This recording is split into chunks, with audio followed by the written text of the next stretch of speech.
오늘은 이제 두 번째 리메이크 시리즈 두 번째 시간입니다. 가짜와 진짜 신앙에 대해서 함께 고민해 보겠습니다. 세상에는 가짜가 많습니다. 어떤 의미에서는요, 가짜가 더 많은 것 같아요. 진짜 어떤 분야는 진짜보다 가짜가 훨씬 많습니다.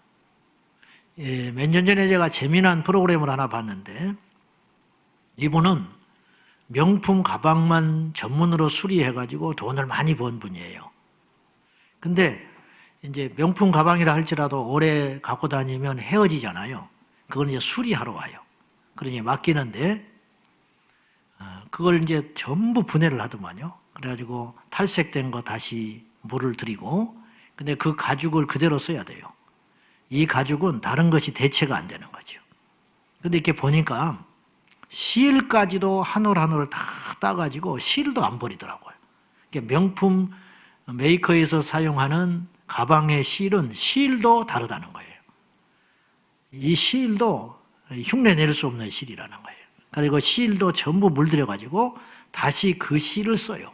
그래요. 완전히 99% 복구해가지고 이제 소비자한테 다시 주더라고요.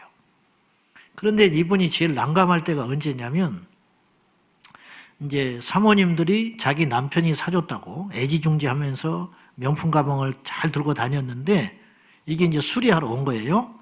근데 열어보면 가짜라는 거예요. 자기는 알잖아, 자기는.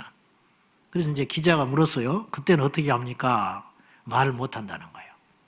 이거 사모님 가방 가짜입니다. 그랬다가는 아주 부부가 큰일 난다는 거예요. 그래서 차마 그 말은 못하고 그냥 묻는다는 거예요. 그러니까 이분은 평생 가짜 명품 가방을 진짜처럼 기쁘게 들고 다니고 남편한테 고마워하고 어디 가서 자랑도 하고 그랬겠지만은 사실은 가짜를 갖고 다니는 것이죠. 물론 그걸 사준 분도 속을 수 있어요. 어찌됐든 누군가는 속은 거예요. 누군가는 모르고 팔 리는 없겠죠. 누군가는 속았어. 그리고 누군가는 가짜 가방을 진짜처럼 마음에 흡족히 여기면서 평생 갖고 다니는 분들이 있을 수 있겠구나, 이런 것입니다. 그러나 그거는 그냥 그걸로 끝나는 일입니다. 생사를 좌우하는 일은 아닙니다. 만약에 이런 생각 해보셨습니까? 내 믿음이 가짜라면, 내가 하는 설교가 잘못됐다면, 내가 다니는 교회의 신앙이 잘못된 것이라면, 그런 생각 해보셨습니까? 그런데 그렇지 않아야 되지만 그렇지 않다고 장담할 수 없잖아요. 성경에도 가짜가 있었고 이 세상에도 가짜가 있지 않습니까? 성경에는요, 그리고 우리 주변에서는 볼 때 지옥 가는 믿음도 있을 수 있다. 제 이제 표현이에요. 지옥 가는 믿음이 있다. 조금 무서운 가정을 한번 해보겠습니다. 세 가지인데, 오늘 성경에 나오는 사람들이니까. 첫째는 어떤 믿음이 지옥을 갈까? 안 믿는 믿음. 복음을 전해 들었는데 자기가 안 믿었어요. 안 믿는 사람이 지옥 가지요. 믿을 수 있는 기회가 있었는데 안 믿은 겁니다. 아마 이분들은 지옥에 가면 더 고통스럽겠죠. 똑같은 지옥이라 할지라도. 두 번째는 못 믿었던 사람도 있을 수 있어요. 그렇죠? 이건 이제 자연 계시를 통해서 하나님이 구원하실 수도 있다, 그렇게 표현하지만 그건 제가 함부로 말하고 싶지는 않아요. 그러나 제 입장은 어쨌든 예수 그리스도를 믿지 않으면 구원받지 못한다. 저는 이걸 전제하기 때문에 못 믿었던 사람이 있다는 거죠. 기회가 있었으면 믿었을지 모르지만 평생 사는 동안에 예수님의 예자도 들어보지 못함으로 열심히 우상숭배하다가 열심히 최선을 다해 살다가 마지막에 비참한 지옥에 떨어지는 사람도 있겠지요. 주님이 판단하시겠지만, 그러면 그런 것에 대해서 우리가 의문을 많이 갖는데, 그것을 의문을 갖기 전에 우리가 한 가지 알아야 할 것은 우리는 기회를 얻었다는 사실을 기억하셔야 돼요. 그 사람들에 대해서 의문점을 갖고 하나님의 신실하심을 의심하지 말고 우리 자신들은 지금 구원을 받을 수 있는 복음을 들었지 않는가? 이것을 엄중하게 받아들여야 한다는 거예요.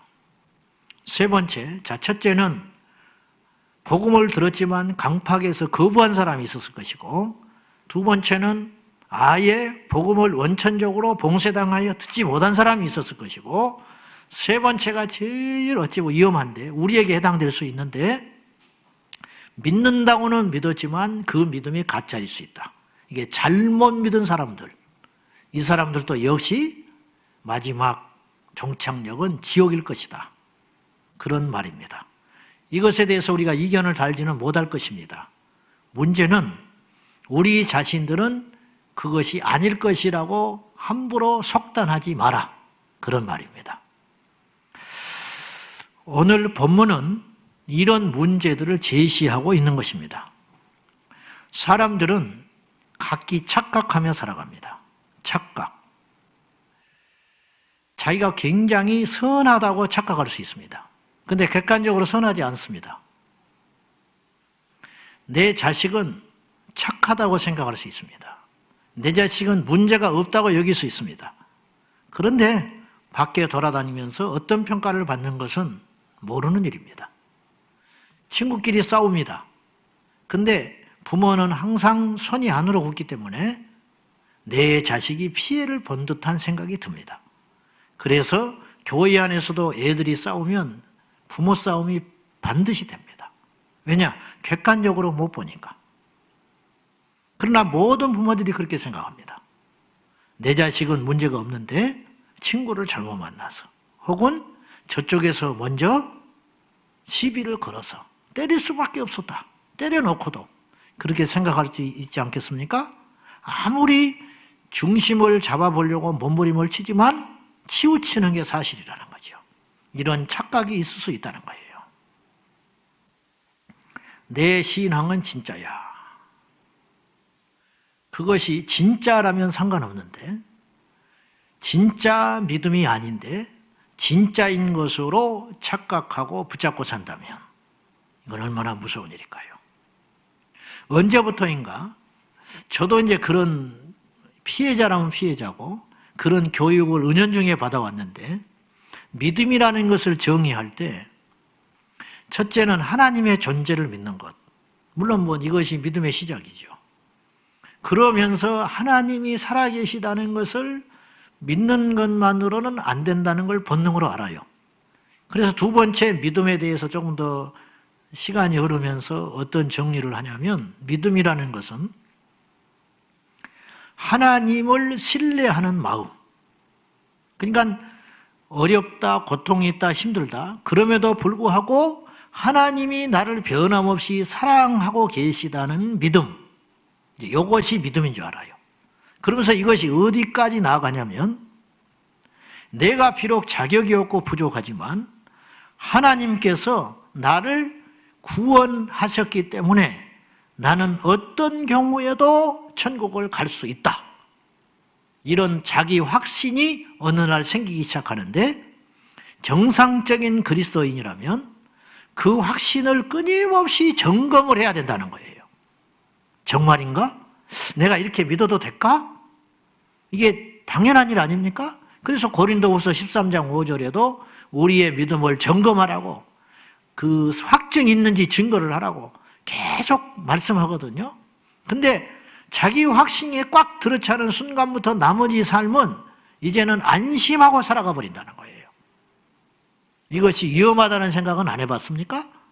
그리고 나중에는 믿음이라는 것이 완전히 애곡돼 가지고 딴 길로 가 있는데, 하나님을 믿는 믿음이 없어져 버리고 그분에 대한 확신을 갖고 있는 내 믿음이 구원을 해줄 것이라고 하는 무서운 비성경적 오류, 그리고 비상식적이에요. 그것은 비상식적 오류에 빠졌음에도 불구하고 도무지 움직이지 않으려고 하고, 마치 그런 부분을 건드리라고 치면 뭐라고 반항을 하냐면 율법주의자다, 행위 구원을 이야기한다, 이렇게 해가지고 강하게 반발하는 움직임들이 예정론과 맞물려서 너무 값싼 은혜로 전락하여 한국교회에 강하게 뿌리를 잡고 있다. 주님만이 판단하실 일이지만 그런 우려를 제가 조심스럽게 해봅니다. 브레넌 매닝이라는 사람이 사자와 어린 양이라는 책을 썼어요. 그 책의 한 대목을 제가 소개하겠습니다.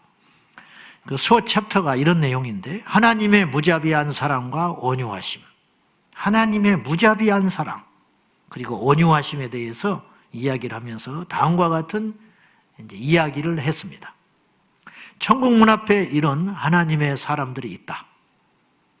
그들은 안도감과 환호, 그리고 특별히 선택받았다는 어떤 우월감으로 대단히 시끄럽게 떠들고 있었다. 능히 그렇게 상상할 수 있어요. 우리들일 수도 있어요. 천국에 아직 들어간 게 아니에요. 천국 문 앞에 서서 이제 우리가 얼마나 감사하냐. 아, 집사님도 왔네? 집사님도 왔어? 야, 그렇게 열심히 하더니만 여기서 만났네? 너무너무 감사하다. 얼마나 다행이야. 이제 막 이렇게 막 들떠가지고, 그쵸? 이제 금메달 곧 이제 시상식을 앞두고 있는 이제 승리자처럼 막 이렇게 떠들고 있다는 거예요. 근데 어떤 소문이 들려와요. 그건 뭐냐면, 하나님이 천국 문 앞에 있는 그들뿐만 아니고 모든 사람을 그냥 구원해버리겠다고 하셨다는 거예요. 이제 가설이에요, 이야기. 그러자 여기저기서 불평의 소리가 나오기 시작합니다. 우리는 뭐야 그럼? 괜히 새벽 기도했네? 괜히 그렇게 죽도록 열심히 헌금했네? 괜히 봉사했네? 응? 우리가 그동안 그러면 이 땅에서 열심히 한 게 아무 필요 없게 됐네? 에이, 막 이런 말이 나오기 시작하는 거예요. 그러다가 이들은 마침내 분노하기 시작했습니다. 그리고 하나님께 이 부당한 판결에 대하여 따지기 위하여 대표자를 세웠습니다. 부녀의 회장 뽑듯이. 그래가지고 말도 안 되는 이 하나님의 결정에 대하여 따지려고 험악한 분위기가 만들어지기 시작했습니다. 그때 주님의 음성이 들렸습니다. 이 불법을 행하는 자들아, 내게서 떠나가라. 너희는 심판받기로 작정된 곳으로 가거라. 그렇게 이야기가 써 있어요. 이 이야기에서 해놓은 주제가 뭘까요? 무슨 말을 지금 하려고 이 저자가 이야기를 했을까? 이들이 정말 진짜였다면 하나님의 그 결정에 대하여 감사하며 수긍을 했어야 한다는 거예요. 이들은 자기 확신과 자기 공로로 가득 찬 바리새인들이었던 것입니다. 우리가 그럴 수 있다 여겨집니다. 오늘 본문에 보면 착각한 사람들의 비극적 이야기가 나옵니다. 바라기는 오늘 예배에 참여하는 저와 여러분이 이러한 주인공이 되지 않기를 진심으로 바랍니다. 자, 22절과 23절입니다. 같이 읽겠습니다. 시작. 그날에 많은 사람이 나더러 이르되 주여 주여 우리가 주의 이름으로 선지자 노릇하며 주의 이름으로 귀신을 쫓아내며 주의 이름으로 많은 권능을 행하지 아니하였나이까 하리니 그때에 내가 그들에게 밝히 말하되 내가 너희를 도무지 알지 못하니 불법을 행하는 자들아 내게서 떠나가라 하리라. 그렇게 할 것이다. 근데 이제 이 주체가 누구냐면 15절에 보면 거짓 선지자들이에요. 15절부터 28절까지가 전체 일단 거짓 선지자들에 대한 이야기라고 보는데 23절까지가 15절부터 23절의 주체가 거짓 선지자들의 내용인데 그러면 우리는 해당되지 않는 것인가? 그렇지 않지요. 거짓 선지자들이 이랬다면 거짓 선지자들의 말씀을 먹었던 자들은 말할 것도 없지요. 이제 그런 측면에서 볼 때 이들이 어떤 착각에 빠졌냐면 우리가 귀신을 쫓아내지 않았냐? 우리가 기도하면 병든 자가 일어나지 않았냐? 그런데 우리가 어떻게 천국을 못 간단 말이냐? 근데 주님의 판결은 너희들을 내가 알지 못한다. 그때 항변한다는 거예요. 우리가 어째서 우리가 천국문에 못 들어갑니까? 불법을 행하는 자들이었다. 즉 틀리게 잘못된 믿음을 갖고 있는 자들이다. 이렇게 엄중하게 이야기한다는 거죠. 이 심판날은 절대로 뒤바뀌어지지 않습니다. 그리고 주님을 설득할 수도 없습니다. 그리고 성령님도 그 옆에서 변호하시지 않습니다. 이건 분명한 판결이기 때문입니다. 주님의 판결은 무조건 맞습니다. 우리가 가짜라면 이런 최후를 맞이할 수 있다는 것이죠. 여기서 우리는 무엇을 깨달아야 되냐면 하나님의 기준과 우리의 기준이 다를 수 있다는 걸 깨달아야 됩니다. 하나님의 기준과 우리의 기준은 다르다. 다행히 맞으면 상관없는데 많은 부분에서 다를 수 있다는 생각을 했습니다. 그 중에 몇 가지를 이야기하냐면 첫째는 은혜의 기준은 다릅니다. 하나님의 은혜에 베푸시는 그 기준이 다르다. 무슨 말이냐면 탕자의 비유를 예를 들 때 그게 비유인데 주님이 말하셨기 때문에 우리가 지금 수긍할 정도로 그 이야기는 모순점이 많습니다. 둘째 아들이 집에 나가서 재산을 탕진하고 아버지 얼굴에 먹칠을 하고 돌아왔습니다. 거지가 되어서. 근데 큰아들은 한 번도 이탈을 하지 않고 집에서 충성을 했습니다. 상식적이라면 집 나간 아들을 위해서 받아줄지는 모르지만 잔치를 해서는 안 되는 겁니다. 우리가 만약에 그 집에 옆에 있었다면 그 아버지의 행동에 대해서 우리는 이해하지 못할 겁니다. 그리고 큰아들을 두둔할 것입니다. 나라도 화가 날 거야. 그렇잖아요. 아침부터 저녁까지 아버지의 마음을 이만큼도 거스리지 아니하고 죽도록 일만한 아들을 위해서는 잔치를 해준 적이 없는데 집안 망신시키고 돌아온 저 아들을 위해서 이렇게 잔치를 한다? 상식적이지 않죠. 결국 아버지의 마음을 헤아리지 못했다는 것이에요. 우리가 자칫 그 하나님의 은혜의 깊이와 사랑의 깊이를 우리가 오해할 수 있다는 겁니다. 마르다와 마리아도 마찬가지입니다. 우리가 그 현장에 있었으면 우리는 마르다의 억울한 마음을 능히 이해하고 그를 편을 들어줬을지 몰라요. 이 바쁜 와중에 마리아는 예수님 앞에서 말씀을 듣고 있다. 그리고 그것에 대해 투정하는 마르다가 마땅하고 어쩌면 우리도 그것에 합세하여 마리아를 정죄했을지 몰라요. 그러나 주님은 그 기준으로 말하시지 않았습니다. 그러니 주님의 은혜의 기준과 우리의 은혜의 기준은 완전히 다를 수 있다는 거예요. 두 번째는요, 심판의 기준이 달라요. 무슨 말이냐면 더 나아가서 복의 개념이 우리가 생각하는 복과 하나님이 생각하는 복, 우리가 생각하는 고통과 하나님이 생각하는 고통은 다를 수 있어요. 평생 선교지에서 선교하기로 떠난 젊은 주의 종이 5년, 10년에 걸쳐서 언어를 다 습득을 했어요. 죽도록 고생해가지고. 그래가지고 이제 막 사역을 시작하려고 했는데 풍토병이 걸려서 일주일도 안 돼서 죽어버렸어요. 어린 처자식을 두고 애띤 자식을 두고 빚만 남겨놓고 죽어버렸어요. 그걸 우리는 어떻게 해석을 해야 됩니까? 제 아는 선배 한 분이 목사 안수를 6개월 두고 교통사고로 죽었는데 이분이 어떻게 해서 죽었냐? 학교를 마치고 전임사역을 하면서 목사고시에 합격을 해가지고 목사 안수를 6개월 앞뒀는데 월요일 날 새벽 기도를 가고 그 사이에 이제 한 달 전에 어린 사모가 애를 낳았어요. 그리고 친정에 가 있었어.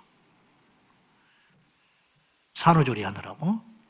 그때 이 선배가 월요일 날 새벽 기도를 마치고 친정으로 이제 처갓집으로 가는 거예요. 애를 보러. 가다가 이른 아침에 작은 소형차를 타고 가다가 앞에서 화물차에서 침이 쏟아졌어요. 그 차를 피하는 과정 속에서 그 순환도로에서 차가 몇 바퀴 충돌을 해가지고 현장에서 죽었어요. 영등포에 있는 곳에서 장례식이 열려서 저희들이 갔습니다. 초라한 장례식이었습니다. 가봤더니 부모님이 예수를 안 믿어요. 장남이에요. 아버지가 울지도 못해. 그러면서 이 아버지가 이렇게 한숨을 쉬면서 이야기하셨어요. 이놈아, 이놈아. 그렇게 되고 싶어하는 목사나 되고 죽지. 목사도 못 되고 죽었다는 거예요. 그 선배가 뭘 잘못했습니까? 그 선배가 죄를 지으러 가다가 죽었습니까? 하나님께 심판받을 짓을 했습니까? 불신자의 집에서 소명을 받아 반대를 무릅쓰고 얼마나 처절하게 몸부림을 치면서 가난한 집에서 공부해서 학교를 마치고 어려운 결혼 살림을 차리고 아이를 낳는데 그 남은 가족은 어떻게 살라고? 그 장례식에서 부른 찬송이 488장 이 몸의 소망 무언가. 그래서 제가 장례식 가서 그 찬송을 부를 때마다 그 선배가 생각이 나요, 사실은. 그때가 생각이 나. 20년이 넘었는데.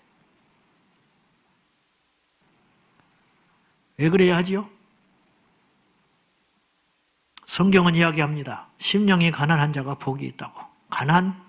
지긋지긋한데.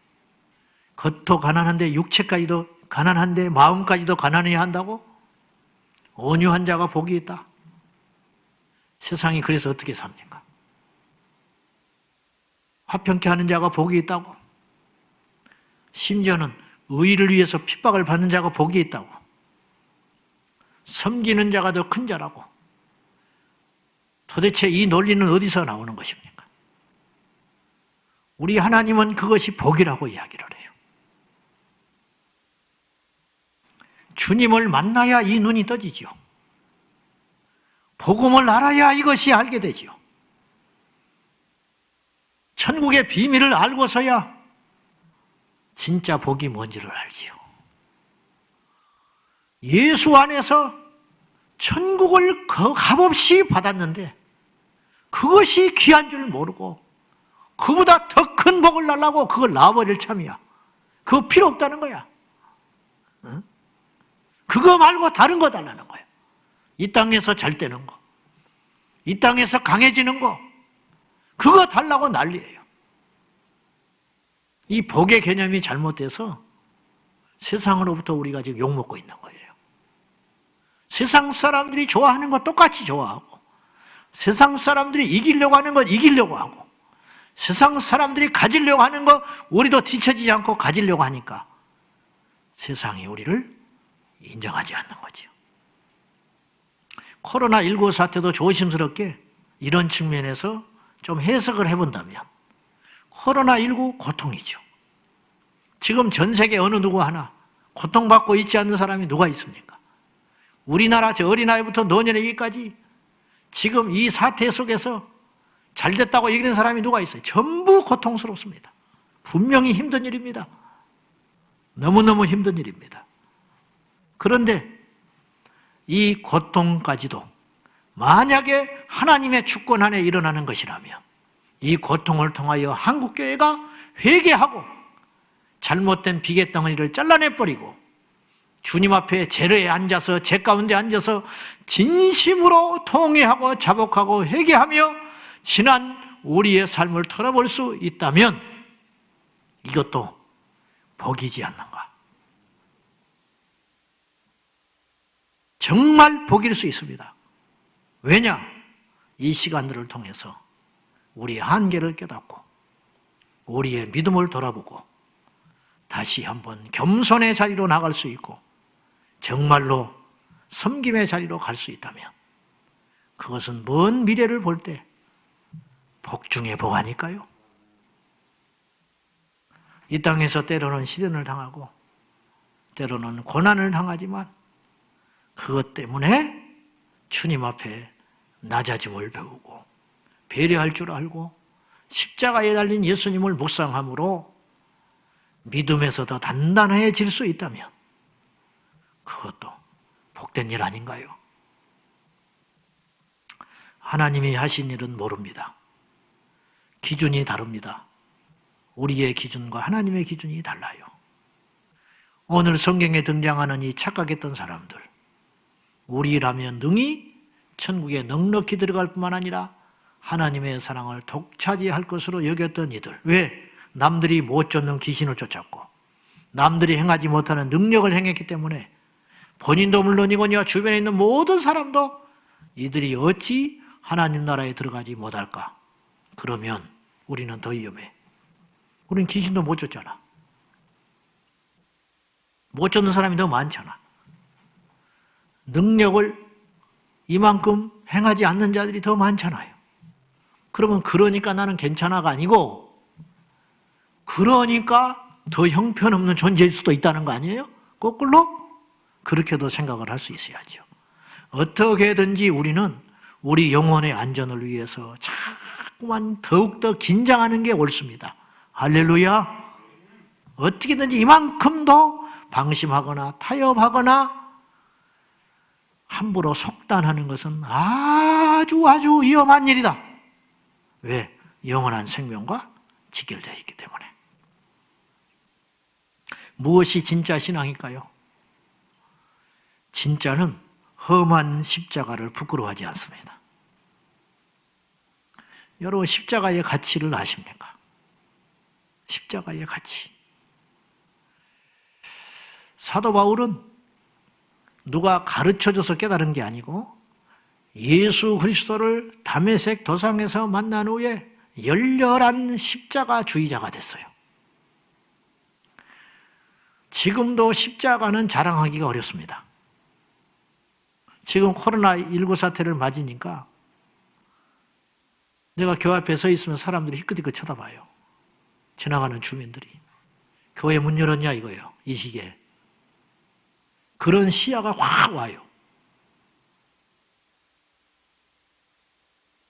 엊그저께 식당에 갔는데 제가 지난 수요일날 집회를 갔는데 그 목사님이 음식점에 가서 기도를 해달라고 하더라고. 기도를 제가 했어요. 옆에 있는 앉아있는 사람들의 태도가 예전 같지 않았어. 이야, 이런 일이 열리는구나. 이런 때가 마침내 와버리고 말았구나. 이것이 점점점 쌓이면 이제 혐오와 테러로 갈 수 있다. 지금은 혐오로 갔어요. 이제 제가 몇 주 전에 설교한 것 같은데 옛날에 무관심, 그 다음에 냉소적이었어요. 코로나 이거 전에는 냉소적이었어. 그런데 코로나로 인하여 혐오로 넘어온 것 같아요. 혐오. 더러운 집단이다. 가까이 할 수 없다. 작년 연말까지 이 정도는 아니었어. 별로 도움이 안 되는 존재. 지들끼리만 이기적인 집단 정도로 여겼지. 냉소적으로 여겼지. 혐오하지는 않았는데 올해 들어서 혐오로 바뀌었어요. 코로나가 장기화되고 이 화살과 비난이 계속 교회로 쏟아붓게 되면 나중에는 어쩌면 테러가 일어날지도 몰라. 교회에 불 지르는 일이 몇 년 안에 일어날 수도 있다는 거죠.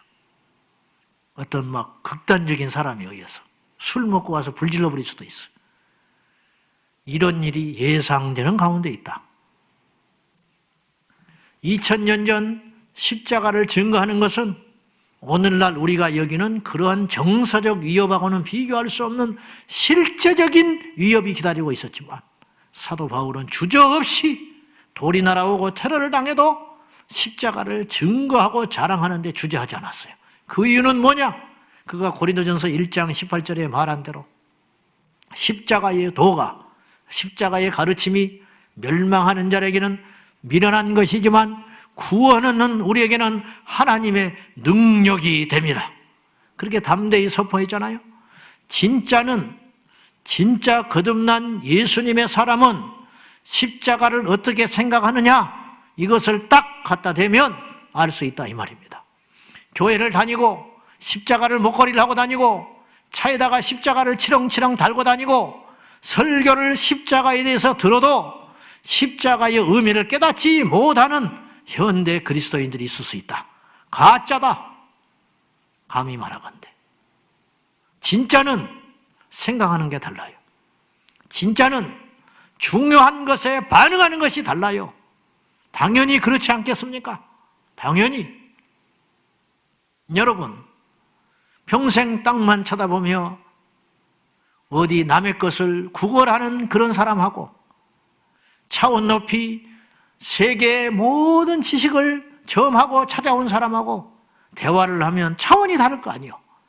땅에 속한 사람과 하늘에 속하여 십자가의 비밀과 십자가의 능력과 십자가의 가치를 아는 사람은 당연히 생각하는 것과 비전이 다를 수밖에 없다 하는 것이죠.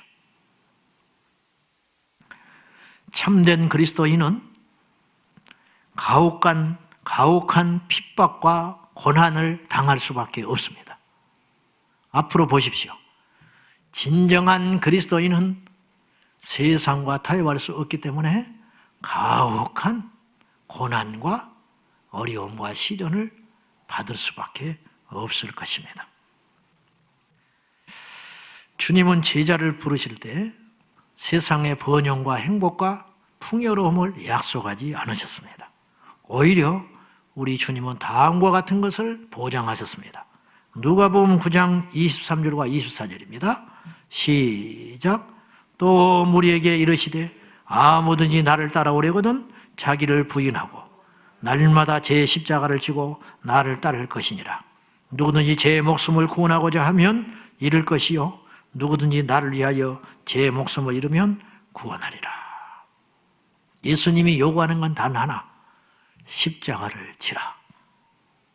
왜 그랬을까? 우리에게 나쁜 걸 주실 리 없잖아요. 우리에게 일시적인 것을 주실 리가 없잖아요. 십자가를 지면 너희가 영원히 산다. 그러니까 십자가의 가치에 눈이 떠져야 되는 것이죠.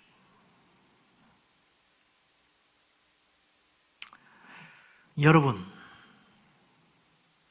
사람들은 몰라서도 함부로 살아요. 몰라서. 어떤 사람이 이렇게 말해요. 선교가 이렇게 힘든지 모르고 왔대. 아니, 선교사로 나간다는 사람이 선교가 그렇게 힘든지를 몰랐다는 소리를 하면 돼요, 안 돼요? 그러면 자격 없어요. 들어가야죠. 선교지에 나갔는데 너무 힘들다는 거야. 들어가야지, 그러면. 힘든지 모르고 나갔어? 교회 생활이 이렇게 힘든지 몰랐대. 몰랐어? 모르고 교회를 왔어? 응? 개척교회가 이렇게 힘든지 몰랐대. 개척하면 안 돼요. 개척하는 것이 무엇인지도 모르고 개척을 했단 말이에요? 누구를 죽이려고? 응? 거기 다니는 교인들은 무슨 죄가 있다고? 빨리 그만둬야지. 그렇게 힘든 줄 모르고 했다면. 알고 가는 길이야지. 알고 가는 길. 보세요. 오늘날 거의 90% 이상이요. 교회를 나오는 게 뭔지를 모르고 교회를 나와요. 처음에. 그냥 교회에 가면 막연하게 뭔가 좋을 것 같아. 뭔가 해결될 것 같아. 그러면 물어보겠습니다. 2000년 전 초대교회 성도들이 교회 문턱을 넘을 때 그들도 그렇게 믿고 나왔을까요? 그들이 교회에 나왔을 때의 마음가짐과 오늘날 현대 그리스도인들이 교회에 나올 때의 마음가짐은 완전히 다를 거예요. 그러니까 흔들리기 시작하는 거죠. 2000년 전 초대교회에 발을 디뎠던 그 성도들은 교회를 다니는 것이 무엇인지를 알고 나온 사람들이에요.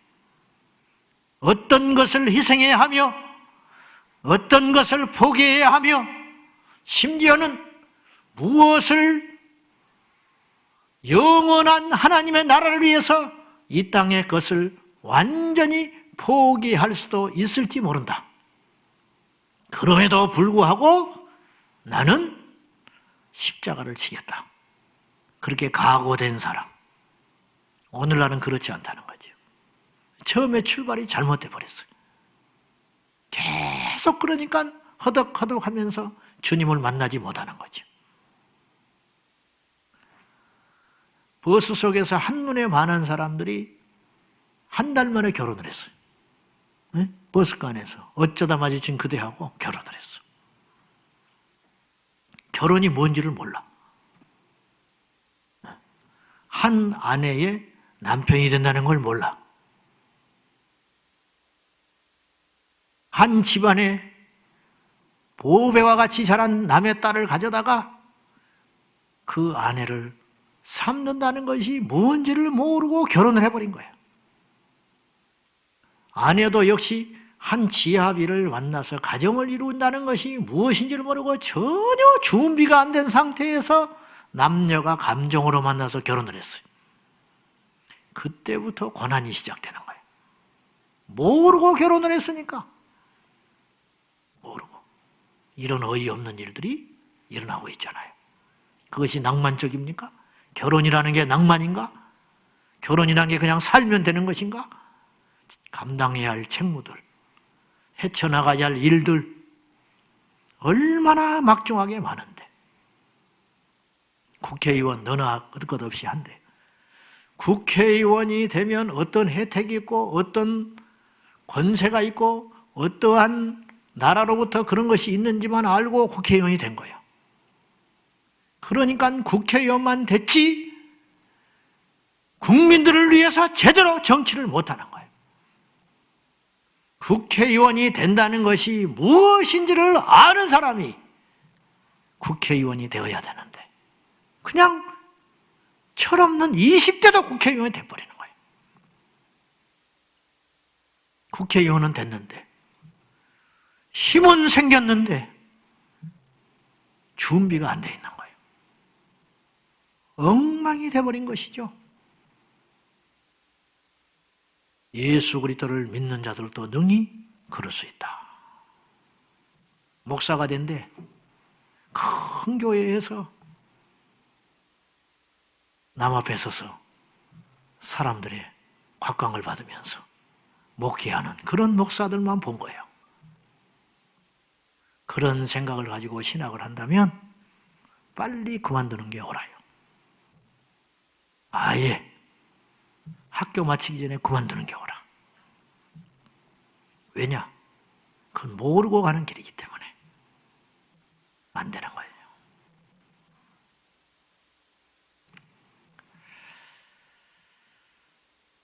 결론입니다. 가짜는 진짜인 척 못합니다. 그죠? 반드시 시간이 지나면 드러나요. 좋아하는 척 할 수 없어요. 기쁜 척 할 수 없어요. 마음에 슬픔이 있으면 반드시 어둠이 얼굴에 나와요. 좋아하는 건 못 속이는 거예요.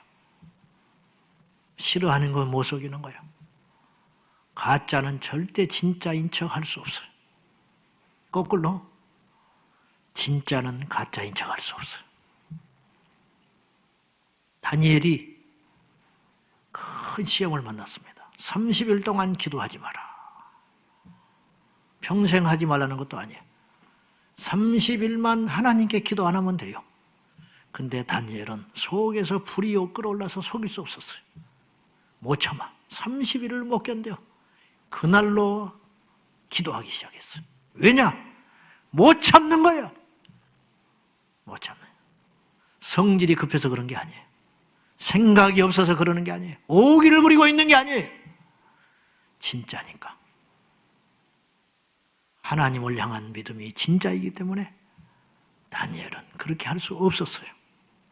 불이익이 있고 죽음이 기다린다 해도 그것을 포기할 수 없었어요. 어떤 초보 그리스도인이 있었어요. 옆에 직장의 동료가 교회를 다닌다는 걸 언제부터 알게 됐어. 물었습니다. 자네 언제부터 교회 다녔는가? 얼마 안 됐지. 그래? 그러면 자네 다니는 교회 교파는 아닌가? 아는가? 몰라. 허허, 이 사람. 요새 교회가 다 교회가 아니요. 자네 다니는 교회 교파도 모르고 그 교회를 다녀? 자네 다니는 교회 목사님이 어디서 신학을 하는지 아는가? 몰라, 난 잘 모르는데. 허허. 그러면 자네 구교하고 신교, 개신교하고 가톨릭하고 차이가 뭔지는 아는가? 몰라. 아이, 그러고도 자네는 교회를 다녀? 이런. 그러자 이 사람이 초보 그리스도인이 이렇게 말을 했어요. 몰라, 난 별로 아는 것이 없어. 뒷머리를 극적극적 하더니 근데 내가 아는 것은 몇 가지 있어. 내가 전에는 술주정병이었잖아. 그러자 이 사람이 깜짝 놀라면서 그래. 근데 자네 언제부터 술을 안 먹어? 맞아. 또 하나 아는 것이 있어. 옛날에는 내가 술 먹고 밤늦게 집에 들어가면 우리 아이들이 텔레비를 보고 있다가 지방으로 싹 들어가 버렸어. 지방에 들어가면 거실로 나오고 거실로 가면 지방으로 들어갔어. 그런데 요새는 내가 집에를 가면 애들이 기다리고 있네.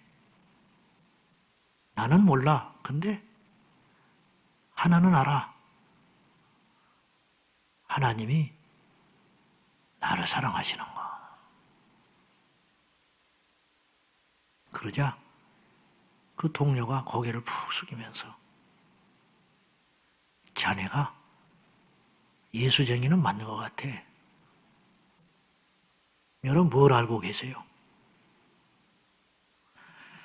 마하트마 간디가 이런 말을 했어요. 나는 당신의 그리스도를 좋아한다. 당신이 믿고 있는 예수는 내가 존경하고 좋아한다 이거예요. 그러나 나는 기독교인들을 좋아하지 않는다. 왜냐하면 그들은 그리스도인들이라고 자청하는 그들은 전혀 그리스도를 닮지 않았기 때문이다. 이렇게 말을 했어요. 아버지의 뜻대로 행하는 자라야 천국에 가느니라. 주님이 그랬죠. 이건 바울이 한 말도 아니에요. 선지자가 한 말도 아니에요. 예수님의 직접적 가르침. 아버지의 뜻대로 행하는 자라야 천국에 가느니라. 오늘 이 시대는 그런 진짜 비기 그리스도인들이 필요할 때입니다. 여러분, 가짜입니까? 진짜입니까? 기도합시다. 하나님 아버지, 가짜는 진짜 행세를 할 수 없고 진짜는 가짜가 될 수 없습니다. 절대로 믿는 척 할 수도 없고 안 믿는 척 할 수도 없습니다. 아버지 하나님, 환난과 중요한 선택의 기로점에서 우리는 가짜인지 진짜인지 드러나게 될 것입니다. 비옵나니 우리의 믿음을 과신하지 말고 하나님의 말씀을 붙잡고 그 말씀이 나를 지배하도록 성령님 도와주시옵소서. 성령님, 나의 옛사람은 완전히 십자가에서 죽게 하시고 세상의 부귀, 영화, 명예, 권세 다 버려도 좋사오니 십자가만큼은 빼앗아가지 마소서. 우리에게 십자가만큼은 거두지 마소서. 간절히 구하오니 진짜가 되게 하여 주시옵소서. 예수님의 이름으로 기도 올리옵나이다. 아멘.